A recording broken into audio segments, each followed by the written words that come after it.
आप सभी को राधे राधे। हम सभी को पता है कि हमें डेली 12 से 14 घंटे की पढ़ाई तो करनी ही है, क्योंकि ये हमारे कोर्स और हमारी सब्जेक्ट की रिक्वायरमेंट रहती है।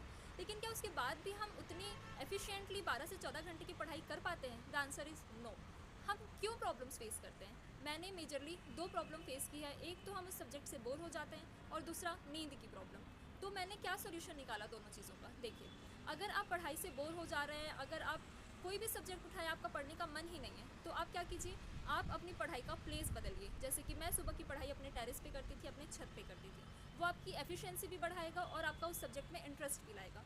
दूसरी चीज़, अगर आप थ्योरी सब्जेक्ट पढ़ रहे हैं तो आप वॉक करते करते पढ़ सकते हैं। जैसा मैं हमेशा थ्योरी सब्जेक्ट वॉक कर करके और बोल बोल के करती थी। अगर आप मन में ही पढ़ रहे हैं, चीज़ों को रिटेन करने की कोशिश कर रहे हैं, तो आप थोड़े समय में पाएंगे कि आप देख किताब को रहे हैं लेकिन आपका मन कहीं और है, आप लॉस्ट हो चुके हैं टोटली।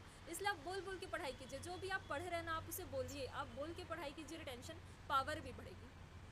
तीसरी चीज़, अगर आपका उस कंटेंट को पढ़ने का मन नहीं है, आपका चैप्टर को पढ़ने का मन नहीं है, तो आप पहले उसकी क्वेश्चन आंसर सॉल्व कर लीजिए। आप डायरेक्टली जो लास्ट में हमारे क्वेश्चन आंसर दिए रहते हैं वहाँ पे जाइए, उसकी क्वेश्चंस को गो थ्रू कीजिए, आंसर्स को पढ़िए, आपको थोड़ा इंटरेस्ट आएगा। फिर उसके बाद जो रिमेनिंग चैप्टर बचता है आपका, उस आंसर क्वेश्चन को कंप्लीट करने के बाद जो कंटेंट बचता है वो सब आप पढ़ लीजिए। उसके बाद अगर आपका फिर भी पढ़ने का मन नहीं, मैं ऐसा करती थी कि उस पर्टिकुलर चैप्टर या सब्जेक्ट की जो भी रिवीजन वीडियोज़ हैं यूट्यूब पे, जो भी अवेलेबिलिटी है, उस हिसाब से एक यूट्यूब वीडियो देख लेती थी, ताकि उससे हमको बहुत अच्छे से समझ में भी आ जाता है चीज़ें।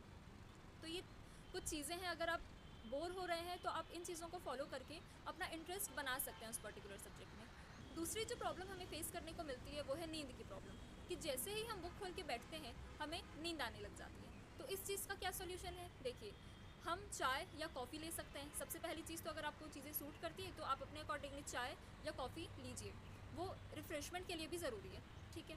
दूसरी चीज़, आप कोई फिजिकल एक्टिविटी कीजिए, आप वॉक करने लग जाइए थोड़ी देर, आप अपने पेरेंट्स से बात कीजिए, जो भी आपके आसपास है, थोड़ा फ्रेश फील कीजिए आप उस समय। आपका अगर कोई स्टडी पार्टनर है तो उसको कॉल करके आप बात करने लग जाइए, स्टडी से रिलेटेड डिस्कशन कर लीजिए, ठीक है। आपको फ़ोन खोल के नहीं बैठना है, आपको रील्स स्क्रॉल नहीं करना है, फिर तो समय गया।